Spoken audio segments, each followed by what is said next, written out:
again, our contest is scheduled for 3 3-minute rounds. Introducing in the red corner from Sheffield, weighing in at 96 kilograms, an amateur boxing record of 46 contests, 44 wins, 2 losses. Please welcome Sheffield's Paul Kerr. And across the ring in the blue corner, his opponent weighing in at 93 kilograms, coming from Ruislip, a Pro-Am kickboxing record of 17 contests, 15 wins and 2 losses. Welcome for Simon Demitri. Referee once again, Mr. John Blackledge. Stand by for action. Right, so here we go. Simon Demitri versus Paul Kerr. Simon, the European kickboxing champion, went out in the first round last year in the K1s. Paul, a big banger in the boxing, 15 KOs. This one's going to be explosive. Let's see which one of these young men is going to go through to the second round.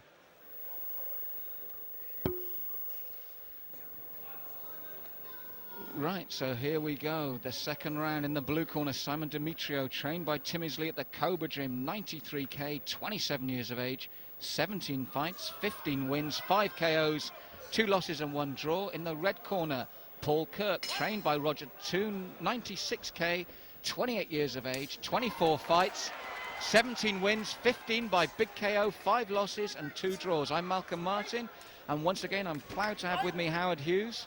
Howard, boxer versus Thai boxer. Classic case, yes. Obviously it's going to be hands versus feet. Okay, like you said, boxer versus Thai boxer. Simon Demitri, the Thai boxer. Paul Kerr, the pro-amateur boxer. And really, Simon had the right idea then, knowing the man's a good boxer, and he'd done his homework knowing that he's a KO specialist as well. The first thing Simon did was work the legs, which he wouldn't have been used to, would he? Without a doubt. There's already red welts on the legs of Paul Kerr. Obviously not used to the low kicking of the Thai and the kickboxing. Yes, and this is something that Simon really needs to do, because Paul will have everything above the waist, and you can see the way he moves away from it. He's just not comfortable with it, how it is. He doesn't know how to move and skip out the way of those leg kicks. That's right, that's brings right. his head forward as well, dangerously. He does have a height and reach advantage, but he's not using it to the... Yes, obviously from his record, 15 KOs, he's a big hitter, and he will need that, because there again, it leans forward. Those kicks set him up, and his chin's out in the wind after those kicks. That's right. Simon, a very good boxer in his own right, but he's using the kicks to work his way in to get to the head of Paul Kerr. Yes, as I mentioned earlier, Simon fought in the K1s last year, but went out in the first round, so obviously he wants to do better this year. He says he's injury-free at the moment. Paul, been a boxer for almost 20 years, trains at least 3 times a week. But at the moment, I think he's finding it very, very hard to come to terms with the style that he's in here. And you can see there, his hands are going down. He's almost trying to grab his legs. And Simon's working the legs, but I think the KO could come from his own punches. Correct. I don't think Paul Kerr has really much experience in the Thai and kickboxing rules. Certainly not under K1 rules either. Yes, he's very uncomfortable when those kicks come in. He looks very ungainly in defence, and his hands suddenly drop. But that's the danger you have with a boxer. There, taken off his feet. And he really has no answer to Dimitri's leg kicks. That's right. A very, very, very strong round for Simon Demitri so far. Totally controlling the pace against Paul Kerr. Like you said, Malcolm, he has absolutely no sort of concept and idea of how to block the Thai low kicks. Oh, and there you go. That's what I said to you, Howard. The punches will come afterwards. Once the legs are worked and the hands come down, Simon brought the punches up, but to his credit, Paul just looked at him, didn't he, with those 3 big punches. Very good chin. Obviously, he's been a boxer. He's very used to being hit. So, you know, he looked at Simon there to say that he didn't hurt, but I'm sure they did. Yes, and I'm also sure that if it carries on this way, by the end of the first or the second round, we might see a stoppage where Paul can't get off his stool. That's right, that's right. Very, very sore legs already in his first round. He does have a knee bandage on his right leg, which doesn't help things either. Well, very torrid round for Paul Kerr there. Very strong chin, but I think perfect tactics there, Howard, by Simon Demitri. Worked his man's legs. He felt very uncomfortable with them, and he looked really out of sorts in that ring, didn't he? He did. I don't think Paul Kerr threw hardly any kicks, if at all, in that first round. Again, excellent strategy by Simon Demitri. The other thing for Paul, because he doesn't know how to block with his legs or move his legs, he seemed to flop his arms down to almost try to protect his legs with hand blocks, and that's when Simon fought him in the face cleanly with those 3 punches. That's right, as the pain starts to come down towards the thighs, he's dropping his arms to try and almost block the leg kicks, as we can see here in this slow motion, bending like, oh, massive sort of leg kicks coming in from Simon there. Which sets his head up afterwards, doesn't it, Howard? It does. His hands flop down, it's almost like he's trying to push the feet away, and then the head becomes free. Fantastic tactics there by Simon. I just feel that Paul, coming into this, should maybe have done a bit more. Corners, 10 seconds. Correct, without a doubt. A little bit more of the time the kickboxing and K1 style training out. might have seen him in Round good stead for this fight. 2. Let's see what happens in round 2.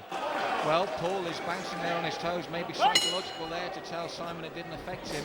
And there, the very, very strange front kick from him. That's right, First totally kick out of was thrown. distance. Simon going to work straight away, still with the same tactics from round 1, going low with the kick, then up for the hands, and now he's into the knees as well.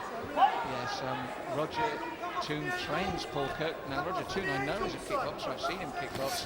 But that was the first kick, really, we saw from Paul Kerr. And really, he just threw the leg out as if he was doing the count. That's right. Fight!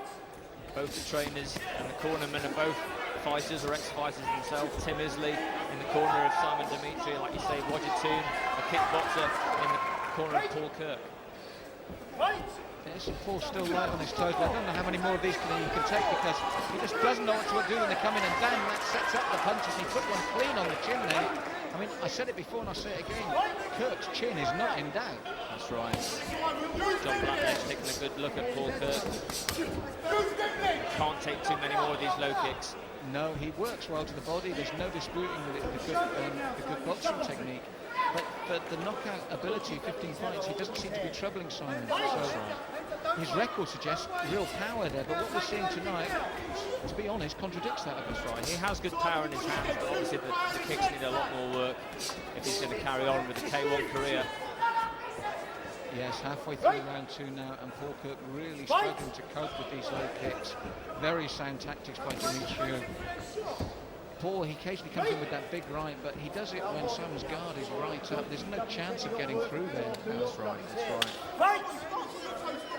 I think we're looking at a very comfortable victory for Simon, but then again, a nice flurry of punches from Paul Kerr. Yes, as you'd expect from a boxer, a nice 3-punch combination, works the body and then the head. But as soon as he gets in close, the defence is these kicks from Demitri. And then suddenly Paul's all over the place again. Right. Paul totally concentrating on the top half, on hitting Simon, and then forgetting about the defence of the leg kicks that are coming in. And of the two, if we're looking at the upper body, Simon's the better conditioned. And again, 3 punches on the chin of Kirk. I'm impressed with this young man's durability, but as you said, he's obviously durable, and as you said, boxers are used to one thing, taking conclusive punches to the head. That's right, that's right. Simon, I feel, is matching Paul with boxing skill also, but also obviously has a huge advantage with the leg kicks as well. So all we can really say in Paul's favour, because he's lost the first round for me in a big way, he's losing the second, is you've got to take your hat off to his durability. Without a doubt, without a doubt. He stands to fight, all the K1 fighters stand to fight. He's limping now, Howard, he's limping now.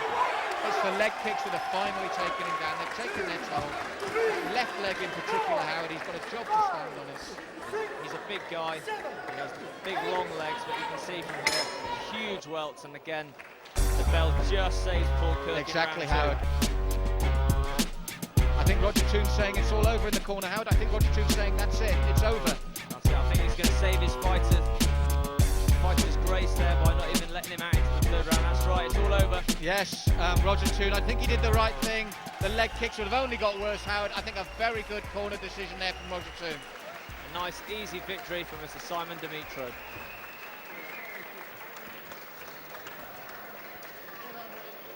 Ladies and gentlemen, red corner having retired, the winner in the blue corner, Simon Demitri.